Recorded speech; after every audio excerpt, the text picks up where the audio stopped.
Jim woke up thinking it was just another day, but his world was about to collapse. He saw his wife Helen's car at a motel and knew something was terribly wrong. Sneaking closer, he discovered her with another man, Frank. The betrayal was too much to bear. His own daughter Emily was complicit, hiding the affair. Consumed by rage, Jim confronted Frank violently. To escape the chaos, he planned a move to Florida. This is a story of deep betrayal, raw emotion, and a quest for a fresh start. Jim Fox was amazed at how quickly things could change. That morning, he woke up feeling miserable.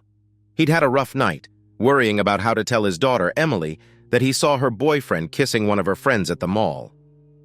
Jim knew Emily would be very upset. He couldn't imagine not telling her, but he wasn't sure how or when to do it. Her volleyball team had an important match in a few hours, and she needed to stay focused.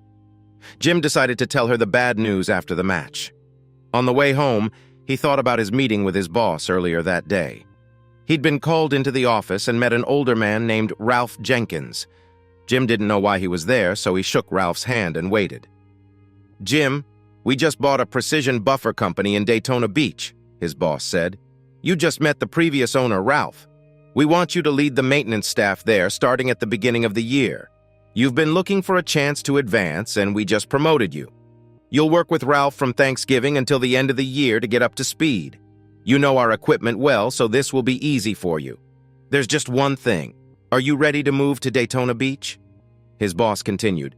"The factory sale includes a 2-bedroom apartment where you can live rent-free for a year. You'll get a 25% salary increase. How long do you need to decide?" "Agree?" Jim answered right away. "My wife complains about winters here in Pennsylvania. She was worried I'd be transferred to Michigan. She'll be thrilled about the pay raise and Daytona Beach. She can transfer her job to a nearby Home Depot. I'll gladly take the job." "Great," said his boss.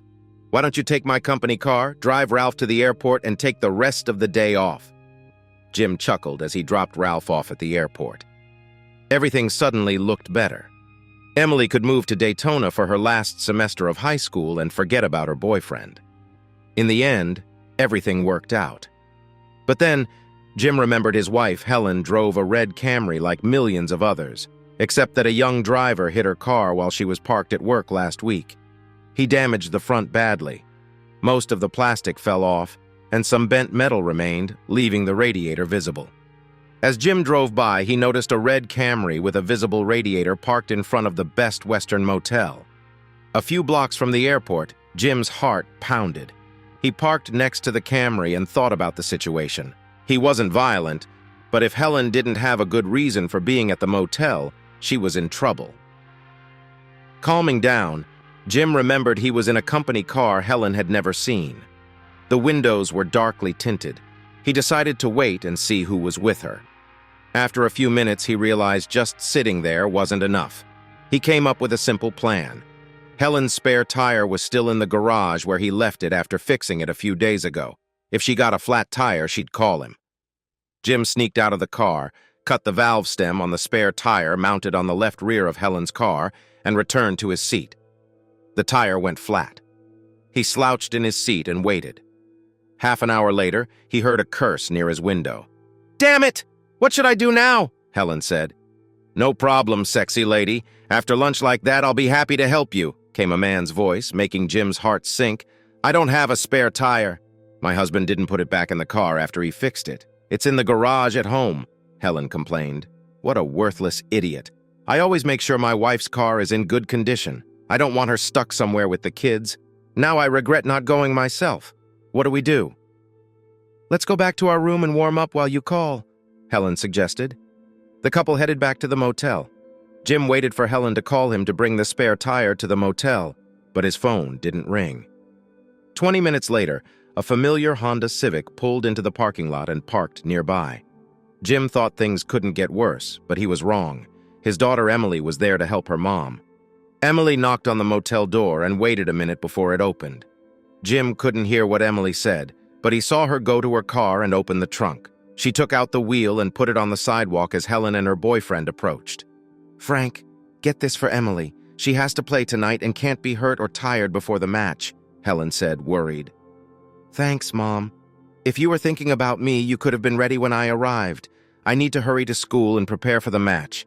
Can you take it from here? Emily asked, clearly annoyed. No problem, replied the man, who Jim now knew was Frank. As soon as I get in the car, your mom will drop me off at Home Depot where my car is parked. I'll have time to watch you play tonight. I'll be rooting for you. Thank you, Frank. Just don't sit too close to Mom. Dad will be there and I don't want any drama while I'm playing. Don't worry, I won't harm your father, Frank laughed. I doubt he'll ever figure out what's going on. Even if he did, he wouldn't question me. He knows it won't do him any good. Frank, I asked you not to talk about Jim like that. He is my husband and Emily's father. He's a good man and deserves some respect, Helen said. Emily looked at her mother. Respect? In what world would your actions be considered respect for him? I just want to finish school before I get divorced. I told you that I love your father and there will be no divorce. We will die in each other's arms, Helen insisted. I'm afraid you're a little delirious. Dad won't tolerate you having boyfriends. Sooner or later, he'll catch you with one. Only one. And Frank is not the guy. We're just friends with benefits, Helen replied. We probably won't keep this up for long, so we're enjoying it while we can. I deserve a little fun after all the time and effort I put into our marriage. Dad spent just as much time and maybe more effort, Emily noted. He has a girlfriend. Your father? Hardly, Helen laughed. He's not like that. You know how shy he is about women? It took him weeks to work up the courage to ask me out. He's a good husband and father. Unlike that guy, Emily gestured to Frank, who was trying to lift Helen's car. Frank is a good guy. He's funny, attentive, a good father, and a great provider. He's cheating on his wife. You just said Dad is a good husband because he's faithful. And Frank, of course, is not. If he thought about his wife and kids, would he be with a married woman in a dirty motel? Emily was indignant. That was cruel and inappropriate, Helen snapped. I'm not in the mood to argue with you about this. You need to get to school and get ready. Frank and I will be there soon. We will root for you. For some reason, I don't feel so warm and fuzzy, Emily countered. Keep him away from Dad. Frank doesn't believe it, but Dad can kick his ass. Emily got into her Honda and drove off, leaving Helen and Frank alone while he tightened the nuts on the wheel. She's not too happy for us, is she? My daughter would feel the same if she knew. That's why I don't say anything to warn her or my wife. I told you I didn't know she was there when I brought you home. She should have been at school. She understands and won't tell. It would destroy our marriage, and she doesn't want that, Helen assured. Jim sat dazed in the back seat of the company car long after Helen had driven away. Finding out Helen was cheating was painful. Learning his daughter knew and accepted it crushed him. When he snapped out of his daze, Jim realized his daughter's volleyball match was starting. He had never missed one. This had to change. Jim returned to the parking lot, picked up his truck, and drove home. He had no appetite and didn't want to see his wife and daughter at the kitchen table. He drank a few beers and tried to plan his future. He had felt on top of the world just moments ago, and now everything was falling apart. He thought Helen might not want to go to Daytona now that she had a lover. The more he thought about it, the more it hurt. He had always been faithful and worked hard for his family. He didn't deserve what Helen did. He always thought she enjoyed their love. Then he remembered that Helen had been unusually affectionate since Labor Day. She knew that keeping him happy in bed would keep him content and unsuspecting. Sadly, it worked perfectly. Jim thought Helen didn't know his company was buying a plant in Florida. If he told her about the transfer, she would assume it was to Michigan and wouldn't want to move. Especially around Thanksgiving, he could move to the Florida apartment and deal with family problems without Helen interfering. She could have Frank, and he could have time and space in Florida. The more he thought about it, the more he liked it. It wasn't much revenge, but it was a start. He had the weekend and the upcoming week to prepare for the move. He'd head to Daytona right after Thanksgiving. His wife and daughter would think he was going to Michigan, so they wouldn't ask to come with him. Jim felt a little better with a plan to avoid seeing Helen and Emily soon. He took some Dramamine and washed it down with another beer. He knew from experience that it would take a bomb to wake him before sunrise. He gathered clothes for the next morning and took them to the spare bedroom, along with toiletries and a razor to the second bathroom. He closed the door to the guest room and got into bed. He worried for about 10 minutes before falling asleep. Emily noticed her dad's pickup truck in the garage when they got home. Why didn't he come to cheer for me? I hope he's not sick, she said. It looks like he drank most of the six-pack, Helen noted, seeing the empty beer cans on the table. This isn't like Jim. I hope he's okay. I'll go check on him. Helen was surprised when she didn't find Jim in bed. She went back to the kitchen to talk to Emily. He's not in bed. He wasn't in the garage and he's not watching TV. Where do you think he is?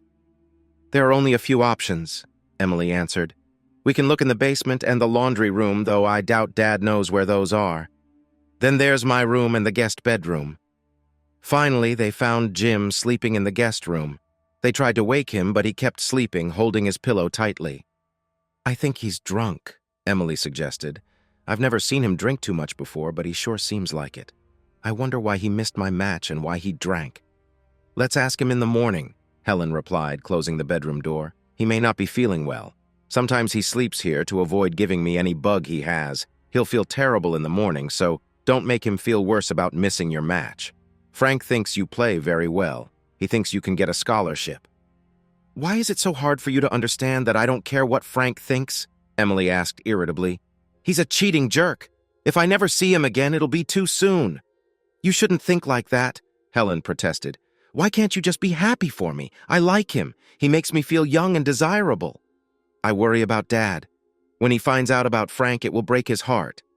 That's why he can't find out. I give him all the love he wants, so he has nothing to lose. Frank just gives me more than your dad can handle. Keep telling yourself that, Mom. I doubt Dad would see it that way. If you keep this up, he will find out. But not from me, Emily said firmly. If you don't tell, he won't suspect anything. I know your father. He trusts me completely, Helen replied as Emily walked into her bedroom. Jim's eyes opened around 5 in the morning. He quietly got dressed and left the house. He had just finished breakfast at IHOP when his cell phone rang. Jim, are you okay? Helen asked worriedly. You didn't come to Emily's match last night, slept in the guest room, and left home early this morning. This isn't like you. I understand. I just decided to become more unpredictable and act on the spur of the moment, Jim replied before hanging up and turning off his phone. He spent the entire morning at the plant, making sure his tools and everything else he owned were loaded into the pickup truck. He would need them at his new place. As time went on, Jim found it easier to cope with his situation. He realized he couldn't change the past, but could work towards a better future. He planned to work in a new place, meet new people, and enjoy better weather. He was determined to make the best of it. Jim knew he needed to keep his move to Florida a secret for a few days. Thursday was Thanksgiving. By then, he would be packed and ready to leave early in the morning. Helen and Emily would think he was heading to a colder place. He was careful not to say anything that would hint otherwise. It was late afternoon when Jim entered the house. As he washed his hands in the bathroom, Helen glared at him. "Never hang up!" she shouted. "You missed Emily's big match, which they won. If it matters to you, you got drunk, passed out in the guest room, snuck out early to avoid me, and hung up when I called out of concern. Are you expecting me to cook dinner now? You might starve as far as I'm concerned." 2 days ago, Jim would have felt guilty and apologized to Helen. Now he realized her anger meant nothing to him. Why should he care if she was happy? He simply nodded and walked out the door. 10 minutes later, he was ordering ribs at a local sports bar. Jim was surprised he could actually enjoy life. He drank a few beers and talked football with other customers. It was almost 11 when he returned home. Helen and Emily were sitting in the living room watching an old film. "So you decided to honor us with your presence?" Helen asked sarcastically. "Don't expect to sleep in my bed until you apologize to Emily and me for acting like a complete fool." "Okay," was all Jim said, walking through the living room and heading to the bedroom. He quickly gathered his clothes for tomorrow and took them to the guest room, where he undressed and climbed into bed. "He didn't seem too bothered that you were so upset," Emily noted when Jim was out of sight. "He acts like he likes to sleep in the guest room." "You don't know your father," Helen grinned. "He won't last more than 2 nights before he climbs into bed with me again. He knows what feels good." "Probably," Emily answered doubtfully. "I just hope he doesn't find out how good Frank is." "Please stop mentioning his name," Helen insisted. "I intend to keep this a secret, so I'd be grateful if you would stop bringing him up." "I think you like being the one who raises him if he's not ready for his wife," Emily countered. Helen stared at her daughter, hoping she would be ashamed of talking to her own mother like that. When Emily first caught her with Frank, Helen thought it might make things easier. There would be one less person to lie to, and Emily was much more observant of her mother's activities than Jim. Emily agreed to keep Frank a secret, mainly because she didn't want her parents to get a divorce, but she became increasingly disrespectful. Helen found it hard to be both a good mother and a good lover when her daughter knew about both roles. Then there was the problem with Jim. What had gotten into him in the last 2 days? She couldn't remember any argument or disrespect. He was just being difficult, and she wasn't going to stand for it. He would come to his senses. The sex she shared with him was too good for him to go without for very long. She was sure of it. Sunday morning, Jim got up early again. He ate breakfast at IHOP and then went for a long walk in the park. It was a cold, peaceful November morning. He enjoyed the fresh breeze on his face, knowing he wouldn't have to deal with the cold once he moved to Florida.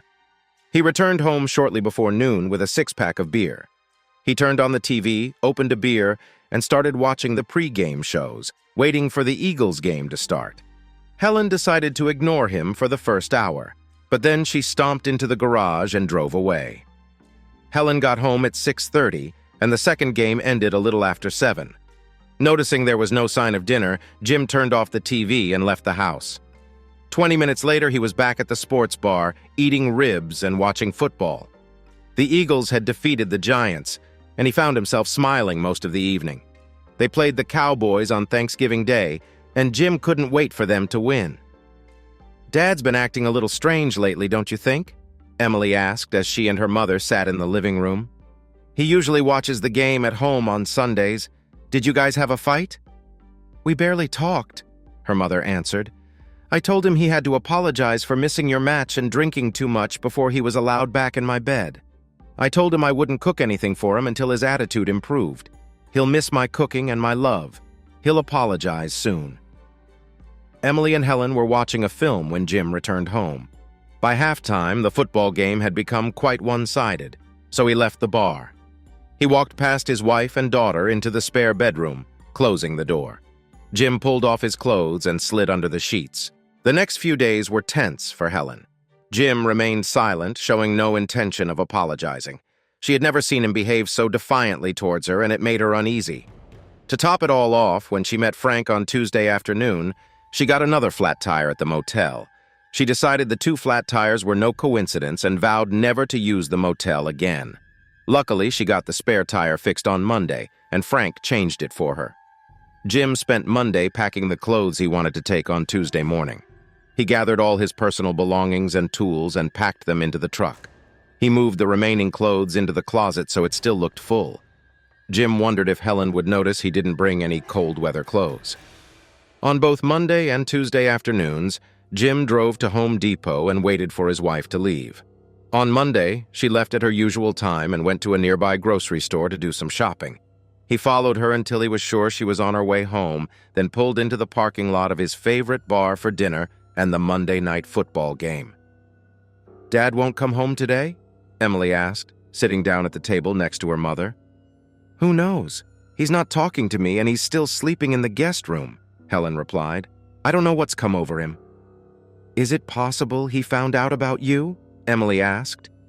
"You told him he couldn't sleep with you and you wouldn't cook for him. So why would he come home? Maybe you should forgive him and cook him a nice dinner tomorrow night." "I can't. I'm meeting Frank tomorrow. You'll have to eat leftovers. I'll be back a little later." "So much for giving Dad what he can't handle," Emily said. "You skip dinner and treat Dad like he's worthless while rushing to please Frank. It appears that Frank has the advantage in the deal." Helen emphasized that at least Frank is not behaving poorly. "He treats me with respect, doesn't drink excessively, and doesn't hang up. Perhaps it's because he regularly shares your bed." "He's a good guy," Emily inquired. "Does he take out the trash for us? Mow the lawn, paint the house, or pay the mortgage?" "Absolutely not." "What are you implying?" Helen questioned. "Frank doesn't have to do anything except sleep with you," Emily responded. "Dad does all of that and much more. Frank has sex with you and you think he's a great guy for it. You don't expect him to help around the house. He doesn't have to accompany you to social events or sit in a hospital waiting room while your leg is set after falling down the stairs. You expect a lot from your dad, and you withhold what you should happily give him. Giving it to Frank, and he has done nothing to deserve it except say how sexy you look. Your behavior is unacceptable, Helen snapped. I am your mother, and I hope that you will show me at least some respect. And Dad expects you to treat him with respect and be faithful to him. But this definitely doesn't happen, Emily objected heatedly. Respect can be earned, not demanded. That evening, Emily stopped her father as he walked through the living room toward the stairs. Our district championship game is tomorrow at the state gym. We're playing at 4. Do you think you can do it? I'll check my schedule and see what I can do, Jim replied evasively before continuing up the stairs. I think he's angry with me too, Emily complained. I haven't done anything to make him mad, but he doesn't seem interested in what I say. He's in a strange mood, Helen reassured her. He's unhappy about something and doesn't know how to tell us. He'll be at the game tomorrow. Look, his truck is in the garage, Emily sobbed the next evening. He could come to my match. He just didn't want to. Why is he angry with me? That's a good question, Helen agreed sadly, listening to her daughter cry. Let's find out what's happening right now.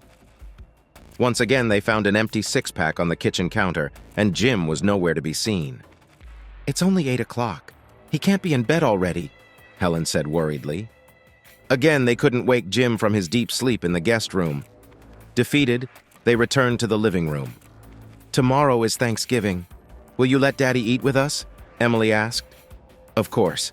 His parents and mine will be here too. This is his home. I would never try to stop him from joining us. Hopefully, he'll be in a better mood by then. I invited everyone for around 4. Who did you invite, Mom? Please tell me it's not Frank. Frank and his wife will be here. I think he and Jim will get along great. They both love football and hunting. They have a lot in common, Helen reasoned.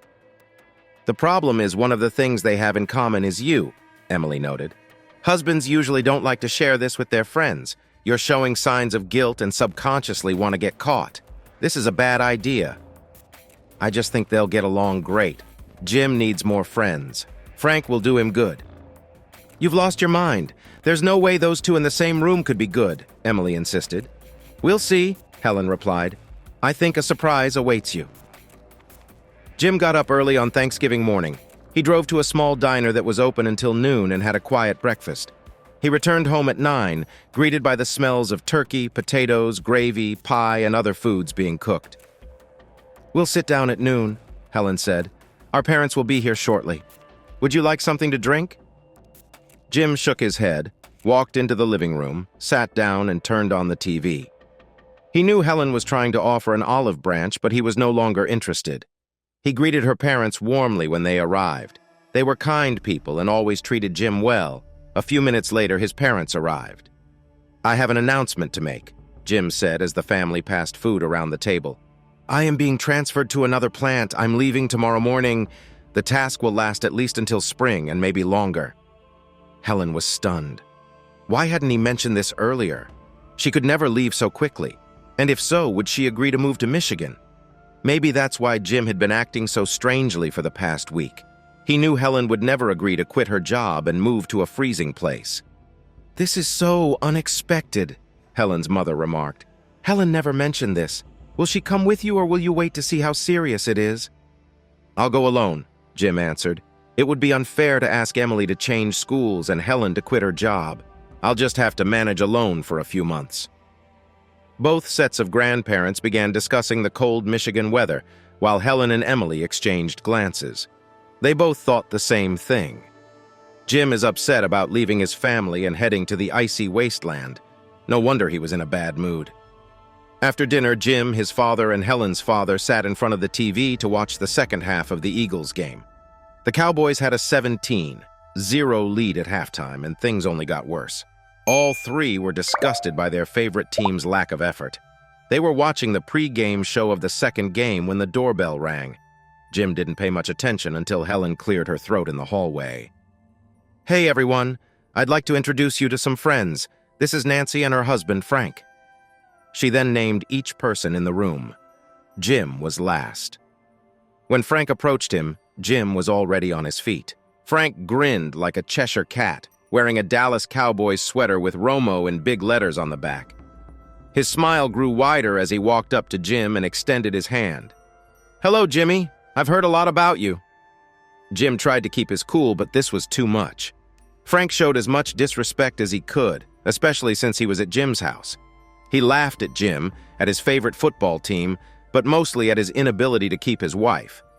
Jim suddenly reached his limit without any warning.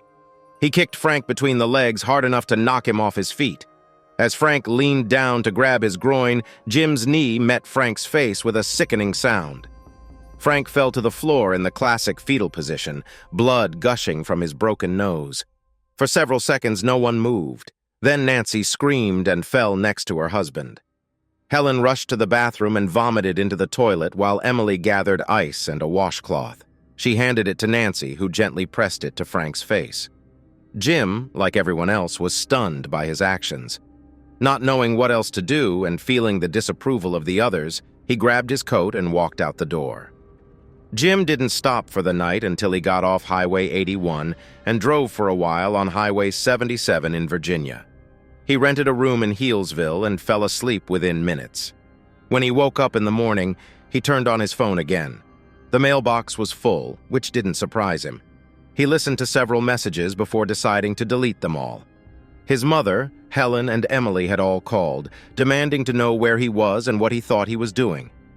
Jim decided to stick to his plan and drove south on Highway 77. As he drove, he kept replaying the events of the previous day in his head.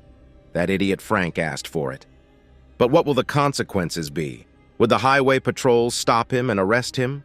Would he lose his job before even getting to Dayton? Would Helen divorce him now? He realized he had to listen to his messages to understand the situation.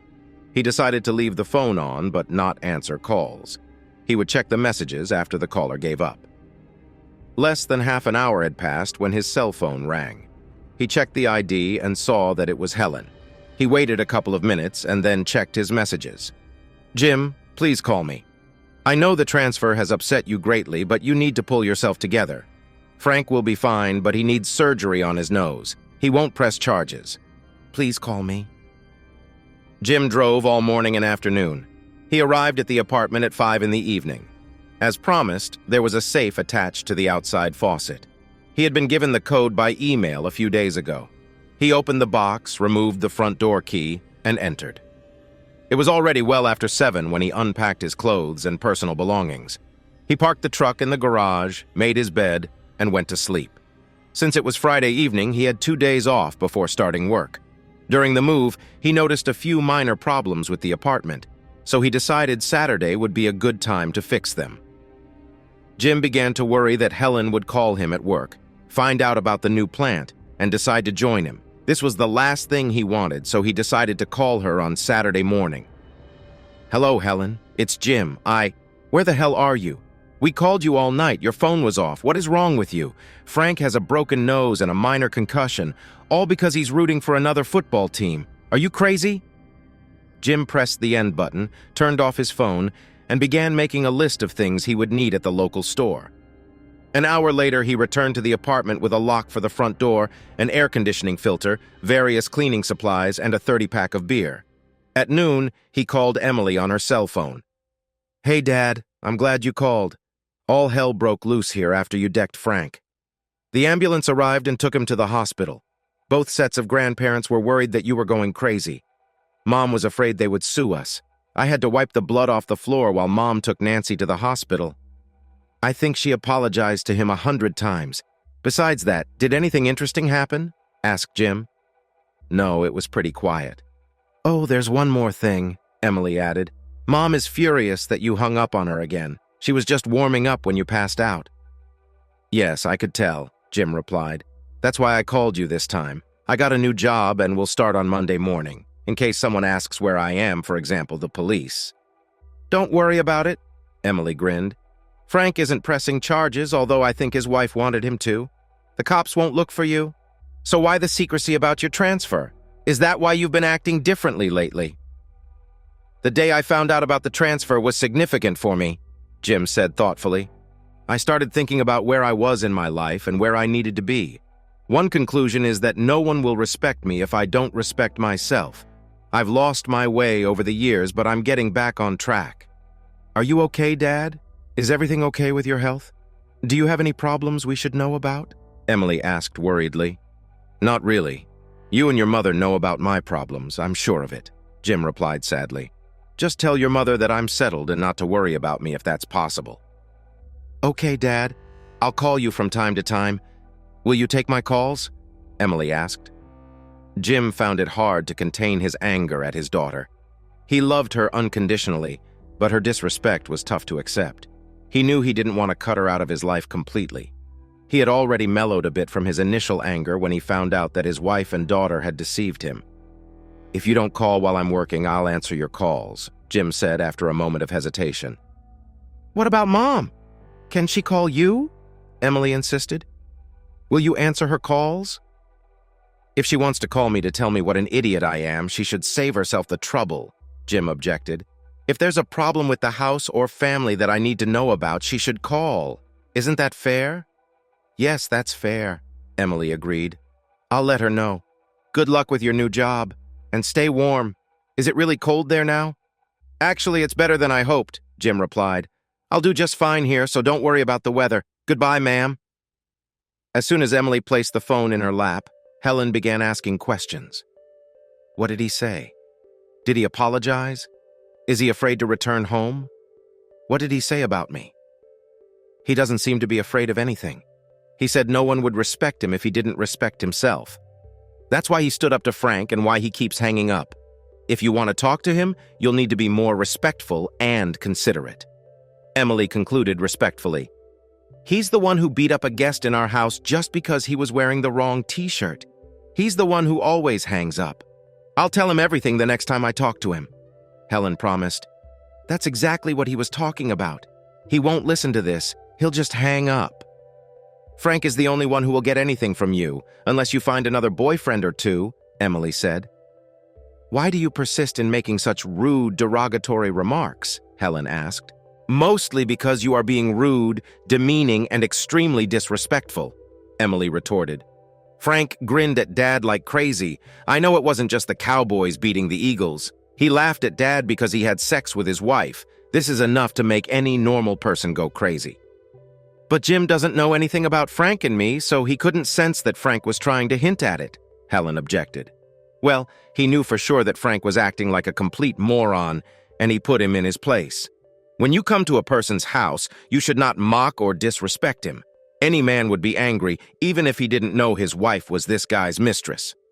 I'm not going to listen to that kind of talk anymore, Helen screamed.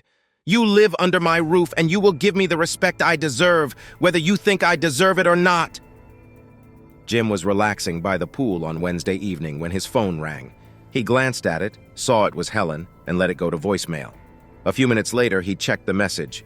Jim, I know you're checking my calls. Please call me back. We need to decide something about the house. Who will shovel the driveway when it snows? Is it worth signing a contract for the supply of fuel oil? Which company do we use? Please call me. Jim listened carefully to the message.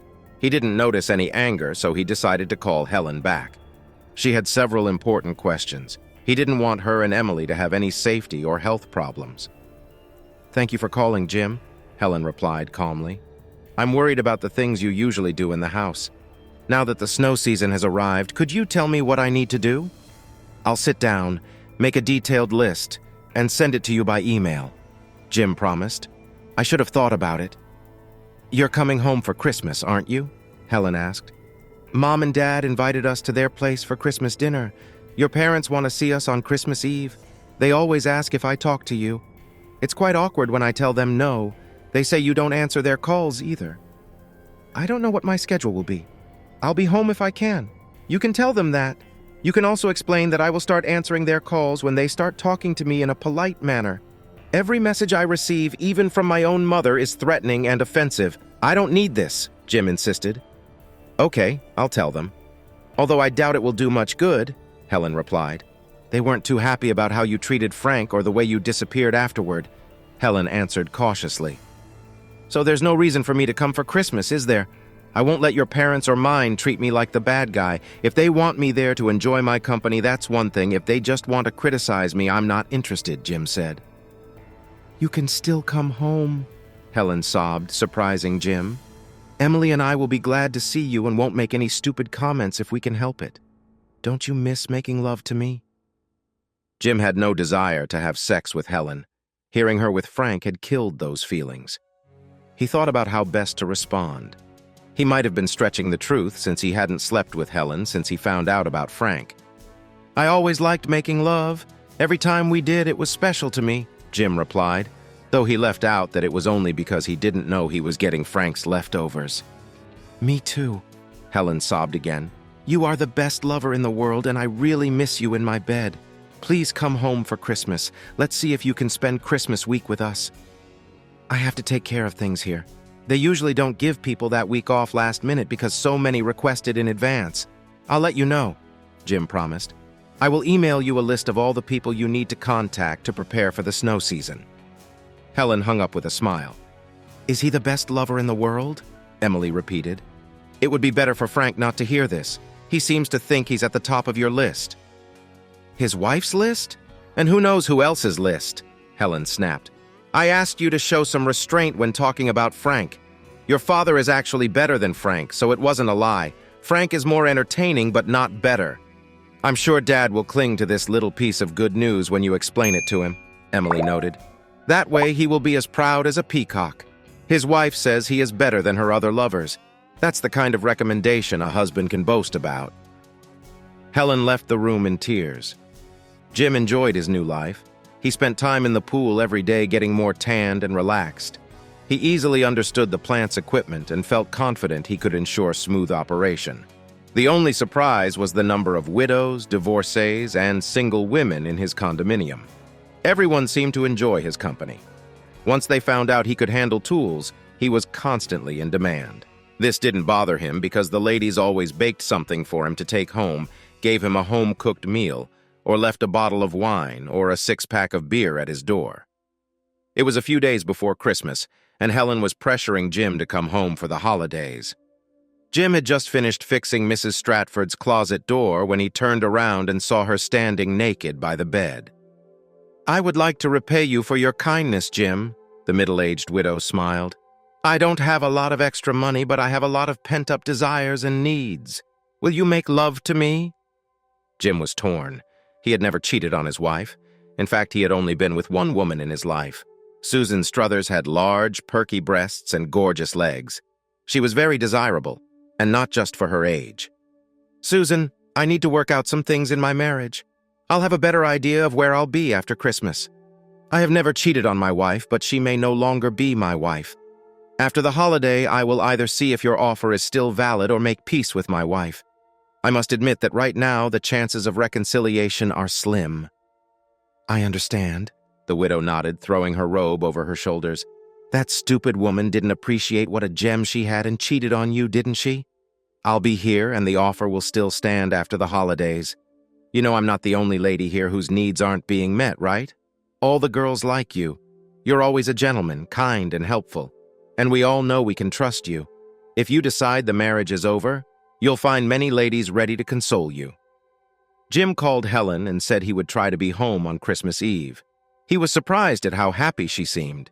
He knew he missed Helen and Emily, and he owed it to them and himself to resolve things one way or another. With this in mind, he set off north 3 days before Christmas. On the first day, he drove halfway. On the second day, he had time to go shopping and still get home in the evening before Christmas Eve. He was even willing to visit his parents for Christmas Eve dinner. If things got too unhappy, he would simply leave. It was 9 o'clock when he pulled onto his street and saw many cars parked in his driveway. Jim recognized several of them. It turned out Helen was throwing her usual informal holiday party for her friends from Home Depot. As he approached the front door, he looked into the kitchen. There, big as life, was Frank. Not wanting to have anything to do with him and spoil the holiday mood, Jim walked around the back of the house and opened the door leading to the basement. He could hang out there until the party was over and Frank left. He was dozing on an old sofa he had stored there several years ago. He woke up almost 2 hours later. He listened but did not hear any noise from above. He returned to the yard and looked around. There was only one strange car left. Jim headed to the front door, wondering who it belonged to. He looked into the kitchen again, but this time Helen was with Frank. Frank squeezed her left breast while kissing her. Jim immediately felt his old rage return. He stopped himself from rushing in and attacking Frank again. He got away with it once, but he might not be so lucky this time. He decided to sneak upstairs and catch the two lovers in the act. He planned to take a few pictures with his phone, tell Helen to go to hell, and head back to Florida. It seemed like a good plan, but it didn't work out. Jim easily entered the house and climbed the stairs unnoticed. He slipped into the guest room and waited, turning off the lights and opening the door slightly. About 20 minutes later, Helen walked up the stairs and entered the master bedroom. Jim heard the shower turn on and it freaked him out. She was going to clean herself up for her lover. Frank was still downstairs when it dawned on Jim. He walked into the hallway, turned off the bedside lamp, and then returned to the guest room. When Frank was about a third of the way up the stairs, Jim reached out and turned off the hallway light. He knew from experience that the second floor would be very dark, but the dim light from the street would let him see anyone coming up the stairs. Frank muttered something as the lights went out but continued up the stairs. Jim walked out of the bedroom and stood at the top of the stairs, watching Frank approach. When Frank had only 3 steps left, Jim kicked him with his right foot. He felt his heel connect with Frank's jaw. Frank flew back so quickly that Jim was startled. In the dim light, Jim saw Frank sliding down the stairs like a bobsledder, hitting the bottom step hard and ending up in the center of the living room. Once there, he remained completely motionless. Jim could hear the water running in the shower and knew Helen hadn't heard the commotion. Jim's rage began to dissipate as he realized the severity of what he'd done. If Frank died, he'd be in deep trouble. Jim quickly went down the stairs, stepped over Frank's prone body, and left the house. 2 hours later, he was 100 miles away and decided to add many more miles before stopping. It was almost dawn when he finally pulled into a cheap motel and paid cash for his room. He slept for 4 hours and then headed south again. As he drove, he thought about the situation. He had attacked a man. This could become very serious depending on whether Frank survived. How did it come to this? Jim realized he needed to stay away from Frank and Helen, or he could end up in prison for murder. They just weren't worth it. He also admitted to himself that he felt lonely and lost without Helen. Until recently, she and Emily had been the center of his universe. They betrayed him, and he needed to move on. At noon, his cell phone rang. It was his parents' number, so he let it go to voicemail. He didn't have the heart to explain to his mother why he wouldn't come to dinner on Christmas Eve or why he had attacked Frank again. Half an hour later, he gathered his courage and listened to the message. "Jim, this is your father. Call us when you get this. All hell has broken loose at your house. Helen and Emily are fine, but there are things you need to know." Jim called his father. "Hello, Dad. I just got your message. What's happened?" "There's no easy way to tell you this, son. Frank was at your house again last night. It was already late. He fell down the stairs and was seriously hurt. He has a broken jaw, a broken arm, several broken ribs, and another concussion. His wife was furious when she found out.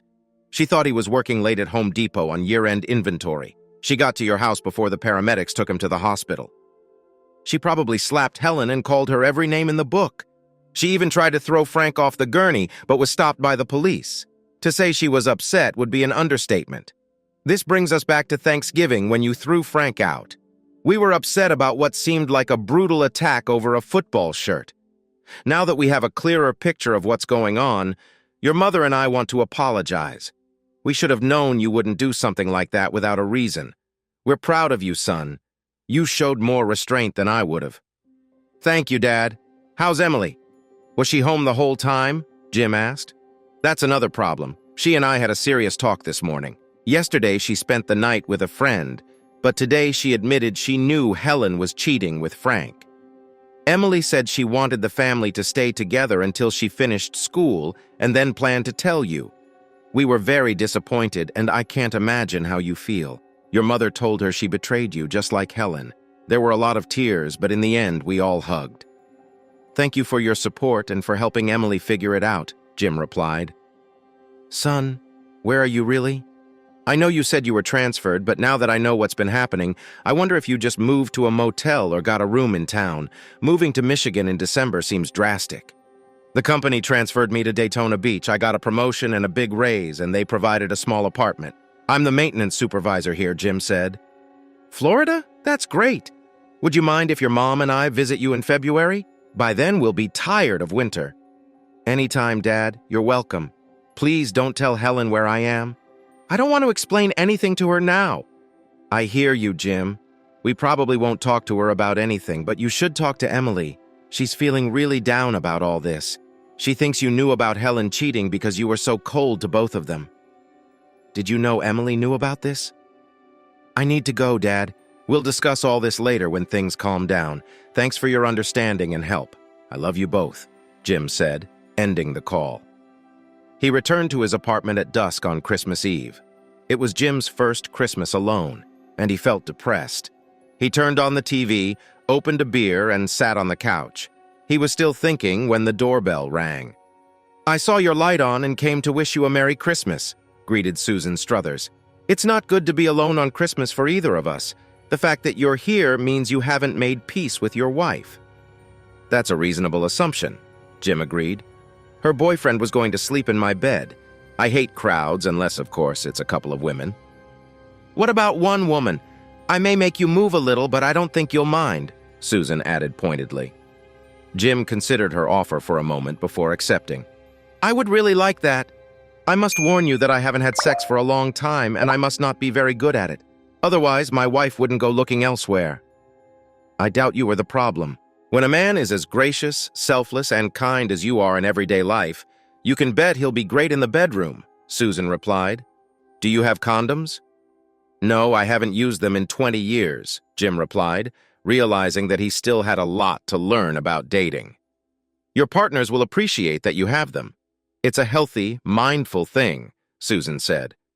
Jim agreed, and he had a great Christmas Eve.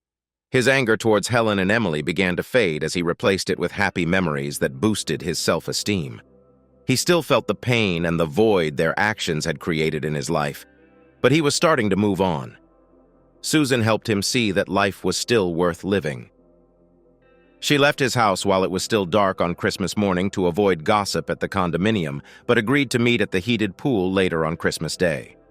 That evening, Jim enjoyed a home-cooked meal and another round of lovemaking with Susan. He returned to his room at 9 o'clock in the evening, again to avoid gossip.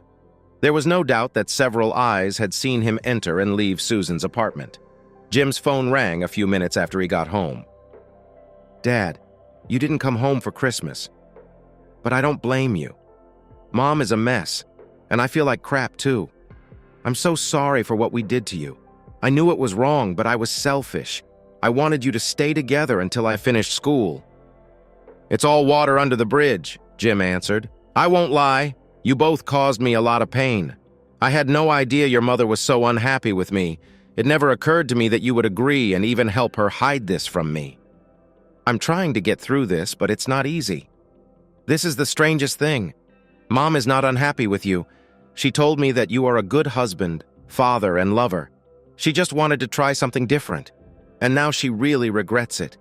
Did you know about Frank and Mom on Thanksgiving when she invited him over? Yes. I should have apologized for losing control, but the damn guy rubbed it in my face. I just snapped at the level of disrespect he and your mother showed me. I understand everything clearly. I was glad you hit him. I saw his stupid grin and realized he was gloating. Mom insisted it was because of the cowboy shirt, but it had never bothered you before. Did you miss my last 2 matches because you were upset with me? Yes, I'm really sorry. But when Frank said he'd be cheering for you, I knew I couldn't go. Otherwise, I'd be in jail right now, Jim said. Did you hear Frank? Were you there when I brought the spare tire? You cut the valve stem, didn't you? You wanted to know if Mom would call you for help to get her to confess. Instead, I found myself in the thick of things. I'm so sorry, Dad. I was really selfish and stupid, and now I'm paying for it. Don't blame yourself for this. I should have just met your mother on the spot, but I discovered that I have anger issues. I would probably send them both to the hospital. I doubt it, Dad, Emily answered. You're just not the type to hurt a woman, especially your wife. Frank is a completely different story. Grandpa told you that Frank fell down our stairs last night. He's pretty damaged, but is expected to make a full recovery, although it will take some time. Guess what I found in the basement? The new laptop you must have left me for Thanksgiving. This was planned ahead. Thank you so much. I'll use it a lot, especially when I go to college next year. I'm glad you liked it, Jim replied, realizing he had forgotten about the gifts he had put on the sofa in the basement. Did you also find the one for your mother? She cried like a child when she saw the pearls. It was a nice gift, and it made her feel even worse about how she treated you. Funny thing is, I didn't see these gifts until a few days before Christmas when I was in the basement looking for new Christmas tree lights. Thank you for being such a good father for so many years. I'm just beginning to appreciate you as I should, Emily admitted with a slight sob. Don't be upset. When I was your age, I thought my parents were dumber than a box of rocks. They really learned a lot over the next few years, Jim chuckled. I just want you to be happy and have a wonderful life. Don't worry about me. I'll be okay. I love you, Dad. Maybe I'll find a way to visit you this winter, Emily suggested. I didn't tell you the whole truth about my transfer. The company bought a small house in Daytona Beach. That's where I live now. If you want to visit, I have a spare bedroom. There's a pool right outside my door and the ocean is just a couple of blocks away, Jim said. Are you kidding me? If Mom and I knew about this, we would have gone with you. Oh, I guess you didn't really want us there, did you? We didn't deserve to be with you after all the pain we caused. I don't blame you for not telling us. We lied to you every day, so you had the right to keep something to yourself. This will really push Mom over the edge. You don't have to tell her anything, though. I'll email her my address so we can handle the divorce by mail and I won't have to go back there, Jim reasoned. I was afraid to ask about this. Are you going to divorce Mom? I understand, and I don't blame you at all. I warned her about dating that clown, but she believed you'd never know. I just wish things had turned out differently. Good night, Dad. I'll try to come visit. Oh, cool. Good night and Merry Christmas, Jim replied. Emily had just put her phone back in her pocket when her mother came into the room. Did I understand correctly that your father is not in Michigan? Where is he? And why did he lie to us? He's at his company's new plant in Daytona Beach, Emily answered. He didn't lie to us. He said he was being transferred to another plant, and he was. We just assumed it was in Michigan. He didn't tell us because he heard everything when you called me to bring the spare tire to the motel. He knew who you were with in that cheap room. Why didn't he say anything then? Was he afraid of Frank? Helen asked. Afraid of Frank? What is wrong with you? Emily asked. He wiped the floor with Frank. Frank is no match for Dad, either in a fight or in raising a family. You always try to find flaws in Dad to justify the unforgivable. I strongly advise you not to treat your next husband the way you treated Dad. Next husband? What did your father tell you? Helen asked, alarmed. It's hard to believe, but he's had enough of your lies and deception. He feels that divorce is the next step. I told you he'd do it when he found out. I don't want a divorce. I don't like Frank. I don't even like him. None of this would have happened if he hadn't fallen down the stairs, Helen lamented. Didn't you listen? You were doomed the day I brought the spare tire to the motel. Dad was there. He saw and heard everything. He knows how much we disrespected him. He knows you lied and cheated, and he knew it when he hit Frank on Thanksgiving. By that time, you were already a divorced woman. Frank isn't to blame for everything. He's yours now. Maybe with his wife divorcing him, you two can be together, Emily suggested. I don't want Frank. I want Jim back, Helen sobbed. The next day was even worse for Helen. Emily called her father to explain the new problem. Mom got a letter from the state health department. Frank took a blood test at the hospital and he has a sexually transmitted disease. Mom needs to get tested and tell them about everyone she's been with. You're on her list, and you'll get a letter soon. Wow, I should have seen this coming. I'll make an appointment today. Thanks for letting me know right away. This is the kind of treatment a man should expect from his daughter. I got lost for a while, but now I'm back on track. Take care of yourself, Dad. Jim arranged for an immediate examination. He gave Susan credit for being smart enough to prevent the spread of any STD. Helen might have passed something on to him. On his way home from work, he bought a bunch of different types of condoms. When he got home, he took out a large bowl and almost filled it with condoms. He placed the bowl on the bedside table. He promised himself he would never let any sweet lady contract a preventable disease. Jim received his blood test results and was pleased to learn he was not sick. His free time was filled with requests from the condominium women to do housework. He became more and more in demand. One evening he mentioned this to Susan, and she admitted she had told a couple of women that he was very capable in bed. They were sworn to secrecy, but she admitted they might have let it slip in the company of women, most of whom were unmarried. For whatever reason, the ladies liked him. Jim found himself regularly stopping by the drugstore to refill his condom bowl. Without exception, all the ladies who entered his bedroom rummaged through the basin, looking at the condoms before choosing one or two. They all seemed pleased that he was so concerned about their health, which just added to his reputation. One afternoon, shortly before Easter, Jim opened the door and saw Emily with a small suitcase. Before he could speak, she threw herself into his arms and hugged him tightly. "I'm so sorry, Dad.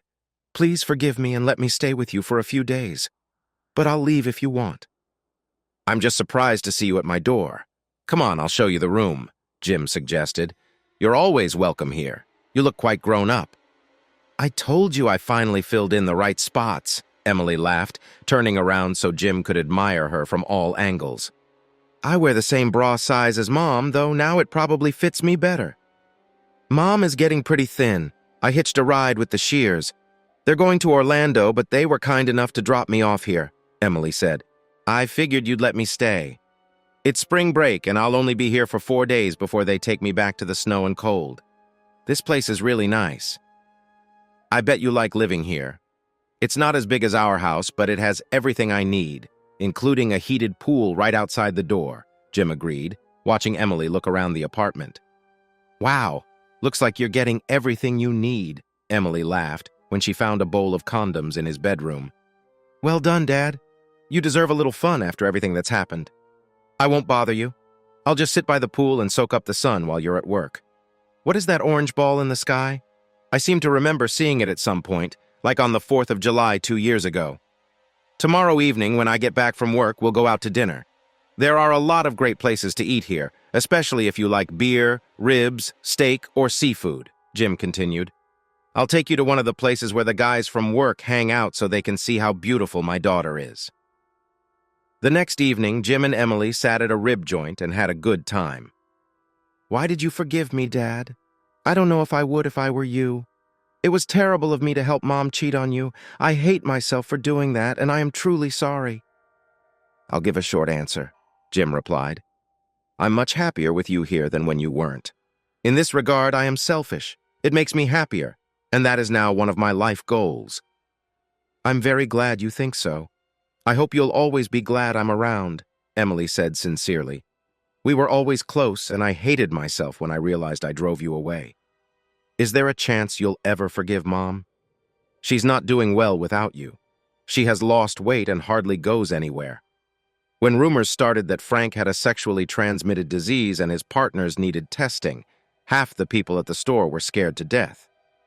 It appears Frank contracted it from the new cashier they recently hired. They infected quite a lot of people. Mom was the only manager on the list, and it was very awkward for her," Emily recalled. To her credit, she stuck it out and finally accepted that she really messed up when she cheated on you.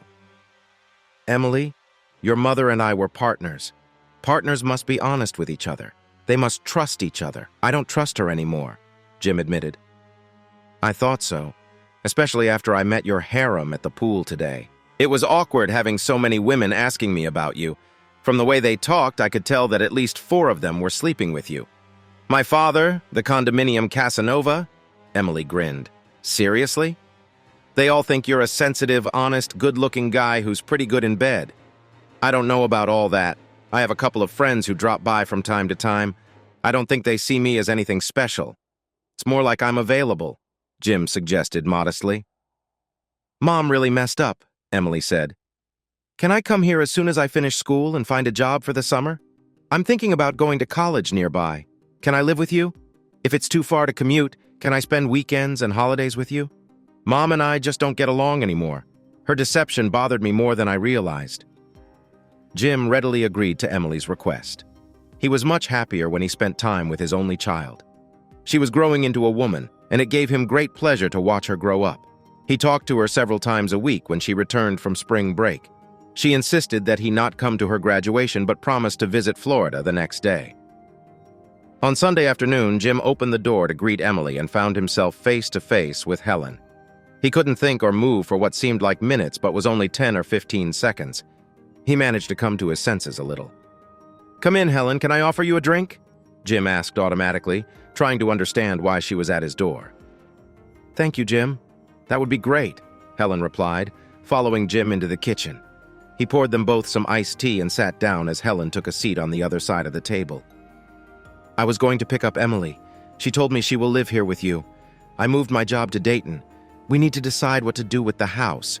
You haven't filed for divorce and we haven't spoken, so I don't know what you'd like to do," Helen concluded. "Why are you moving here?" Jim was surprised. "What do you think will happen?" "I think I'll stop freezing every winter," Helen joked. "Emily is going to college here in Florida, so I have nothing to stay for except be fodder for gossip. I don't know what Emily told you, but your parents don't talk to me, and my parents aren't much better. I've disappointed a lot of people, including myself, but mostly you. I can't ask for forgiveness because my actions were unforgivable," Helen admitted. "I'm looking for a fresh start where people won't joke about me. By the way, I'm glad I didn't pass anything on to you. I think you stopped having sex with me by the time Frank gave me that gift. I am responsible for what happened to us. I tried to blame you, Frank. The girl who gave him the disease, even the guy who made the ladder Frank fell down. I finally realized it was all on me. I ruined my life and tried to ruin yours too. If you hadn't found out, you would have gotten Frank's little gift with me. I regret what I did. I wonder how I ever thought it was normal. Like I was entitled to a little fling. I even dragged Emily into this, and I'll never forgive myself for that. I almost ruined her relationship with her father because I was selfish. She warned me over and over that Frank was trouble and that it would end badly, but I didn't listen," Helen admitted. "I'm so glad you let her back into your life. Your love and approval mean a lot to her. It meant a lot to me too before I lost my way. Now that I don't have it, I would give anything to have it back.